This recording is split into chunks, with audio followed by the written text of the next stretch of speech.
Welcome to Tips from the Track, brought to you by Goracing.ie and the Tote.com. We're here at the Curragh racecourse today for the final day of the Derby Festival. Joining me is Martin Murphy from Horse Racing Ireland and Noel Hayes from the Tote. Noel, we'll start with you first. A lot of value on offer for Tote customers. Tell us about the guarantees. As ever, Jane, today we've got a €100,000 pick six guarantee. We've got a €10,000 jackpot guarantee, and we've a €30,000 place spot guarantee. On top of that, we also have our Super Trifecta today in race 6, and our Super Trifecta rollover is probably going to be in the region of 12,000. Obviously we'll build still over the course of the day, but it's looking likely to be in the region of 10 to 12,000, so plenty to get your teeth into today if you're a Tote customer. Excellent. Well, we'll get straight stuck into it then. Our first race at 2:15, the Barnstown Stud European Breeders' Fund maiden, obviously. A lot of newcomers in this, Murph. It's not going to be easy. What do you think? Well, I guess you have to follow the betting market here, Jane, all right, but I suppose the only one that ran is Glen Eagles from Aidan O'Brien Yard, finished 4th at Leopardstown a couple of weeks ago. Should improve from that and probably will be the choice of many. Some interesting bookings here. I think Jamie Spencer riding Royal Distinction for Paul Deegan. That could be interesting. Paul likes to have his horses fairly forward. Any market support for that, I would watch out for it. And also postulation from the Temper Wells Yard. But on form it has to be Glen Eagles, but you know, it's not a race where you could be too definitive about anything until you see the betting market. Absolutely. Our second race on the card, it's the Grange Con Stud Stakes at Group 3. Also looks a tricky contest. Not the easiest start for punters on Sunday. No, it's not. The one I like here is Jessica Harrington's horse, Young Girl, who won well last time out. It's not unusual to see Jessica with a good 2-year-old. This looks like another one of them. Obviously Willie McCurry's horse as well. Interestingly, it ran in the Sheikh Mohammed colours last time out, but runs in the Godolphin colours today. They typically only do that if it's something that they think highly of. So for me, it'd be between the two of those, but it is a very open-looking race. Very good. And again, Murph, what are your thoughts? Well, I just thought Dermot Wells Stormfly ran a good race at Naas last time, finished 3rd, having won at Navan over 5 furlongs, stepped up to 6 furlongs last time and ran on well to be 3rd in a decent race. I think maybe that one each way would be the way I'd be going. Very good. Then in our next race at 3:15, an opportunity for racegoers to finally see Pale Mimosa, a non-runner Royal Ascot, but probably to the Curragh's gain. What do you think of the market? Yeah, well, Pale Mimosa obviously is probably going to be the standout in this race. I would just have a little bit of concern about her ability to act on the ground. That's obviously why she didn't run in Royal Ascot. And the ground is pretty quick here again today. But, the form is in the book. I also like the look of the John Ox filly, which is Tirana. They both have form behind Miss United, who ran such a gallant race in Royal Ascot. But for me, I'd take the two of those against the field. And Murph, your thoughts? Well, I find this a cracking race, all right, Jane. I do think, it's very wide open. Pale Mimosa is going to be the favourite and will be hard to beat. It was good to leading light last time at Navan. I accept Noel's point about the ground, but I do think she's good enough to handle it. She's a daughter of Singspiel. Tirana and Shue Lewis finished 3rd and 2nd behind Miss United in that Saddlebag Stakes that Noel was talking about. Both have a good each way chance, and even the top one, Curragh from Michael Halford's Yard, won well in Dubai. But for me, I'm going to go with Pale Mimosa. I think she'll be very hard to beat. Excellent stuff. And of course the next race then, the Friarstown Stud International Stakes, another Group 3 race, and of course Parish Hall, another horse last seen at Royal Ascot, winning Group 1 company, could improve from the step back in company. Yeah, this is only 5 runners here, but this is a really fascinating race.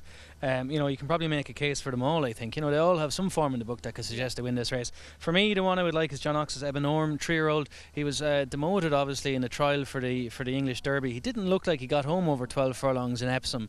Dropping back today to 10 furlongs, he'd be the one I would like. But again, there's 5 runners, but you can make a case for all 5. I would just have a marginal preference for this one, Eben Orme. And Murph, your thoughts? Yeah, I'd agree with Noel there. I think Eben Orme is a very decent horse. He didn't stay the trip in the Epsom Derby. He is by Oas's Dream, so maybe that wasn't such a big surprise. Before that, he just held off Fascinating Rock in the Dermstown Derby trial before he lost the race rather controversially in the stewards room. I think Eleval is a bit of a chance as well for Dave Marnane. A bit dodgy over the trip maybe, but if he gets the trip, he liked the ground. He could be the one for the exacta. But although only 5 runners, this is tricky. Yeah. Eben Orme to win for me. Very good. And of course then we move on to the 420, which is the feature race on the card, the Newbridge Silverware Pretty Polly Stakes. And I think racegoers are in for a real treat. I suppose it's the 2012 and 2013 Irish 1000 Guineas winners, Just a Judge and Marvellous going head to head in this. Is there much to see outside of those two? Oh, definitely. This is probably one of the best renewals of the Pretty Polly we've seen for some years. As you say, those two fillies, very interesting. Particularly Marvellous was in receipt of £12 here, obviously the 3-year-old allowance. The one I really like is last year's Irish Oaks runner-up Venus de Milo. She won well in Cork last time out and she carried no confidence that day. Aidan O'Brien was on record as saying that she'd really developed and matured from 3 to 4, was carrying an awful lot of condition, and it didn't really seem like there was any confidence behind her the last day. She was a filly as a 3-year-old that I really liked. She won the last last day despite that lack of confidence, and she comes here fit. She's dropping back down to 10 furlongs. It's probably a little bit less than ideal, but I just think she's a real quality filly. You know, if she has strengthened, as Aidan has said, you know, then she's a force to be reckoned with, not just today but right throughout the season. For me, Venus de Milo would be my selection, and pretty confident one as well at that. Excellent. I see a bit of confidence as well. And Murph, are you as confident in your selection? Well, I don't know, but I'm going to disagree with Noel on this one, I think. I just think Venus de Milo is definitely wants a mile and a half, maybe even a mile and 6. She's a very good mare, should improve even again, but I just think a mile and a quarter today in Group 1 company just might find her out. I prefer her stable companion, Marvellous. She didn't run well in the Epsom Oaks. It probably came too soon after her win in the Guineas, but overall I think she's quite a good filly, open to a lot of improvement. Also like Pearl of Africa and last year's winner, Ambivalent, coming from England again. It is a very, very tricky race. For me, if I had to stick my neck out, it would be Marvellous for me. Okay, very good.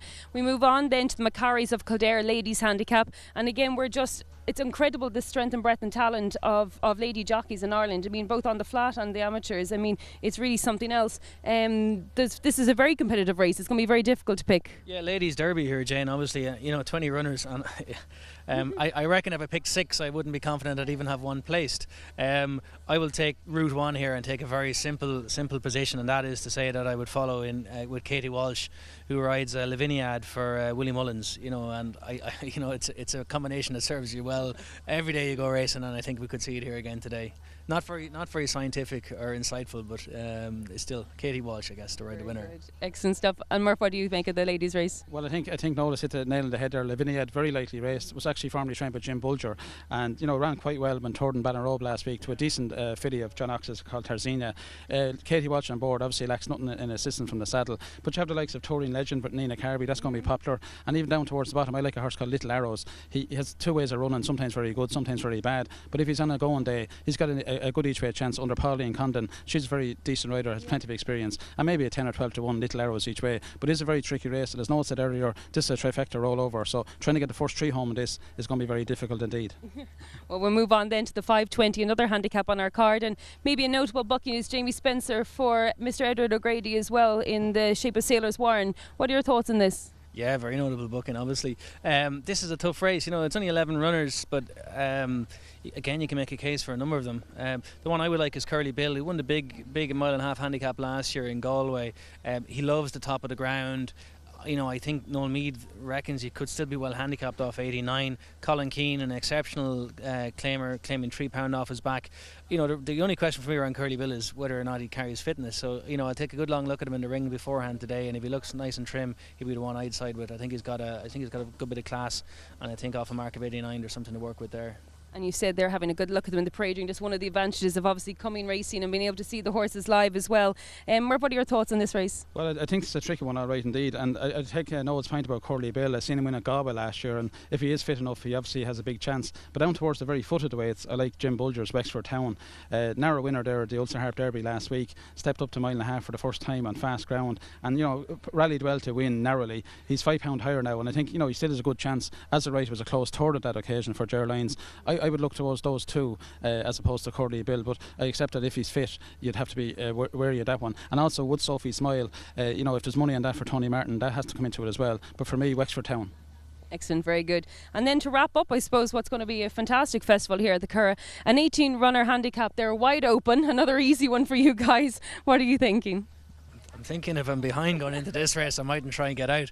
This is incredibly difficult, 18 runners. Mick Alford again well represented here. He's got a reasonably unexposed horse, Kamikaze, with Shane Foley riding it. Another one, Beat the Ballot, for Tracy Collins and Ronan Whelan. I think he'd enjoy the Curragh here, big open straight. But no confidence carried on either of those selections, and it's purely speculative. Well, Martin, are you going to give us anything to get us out of jail maybe on the way home? Well, I think if you're behind at this point, it's going to be hard to get out in front. I do like a horse called Safe Home, actually. He was formerly trained by Ger Lyons. He's gone to James Morrison now. He went to England and his rating has dropped quite a good bit, but I remember winning first time out last year for Ger Lyons in Gordon Park. Off a mark of 82 now, he might be interested at big prices, but down towards the foot of the weights, I think Dunar Prince, Liz Doyle has had a good season with her National Hunt and her flat horses. This fella's very consistent. He's rock solid each way. I can't see him out of first 4. He'll be my nap each way on Sunday. Right, guys, well, thank you very much for joining us again today, and thank you very much for watching, and that's everything from Tips from the Track.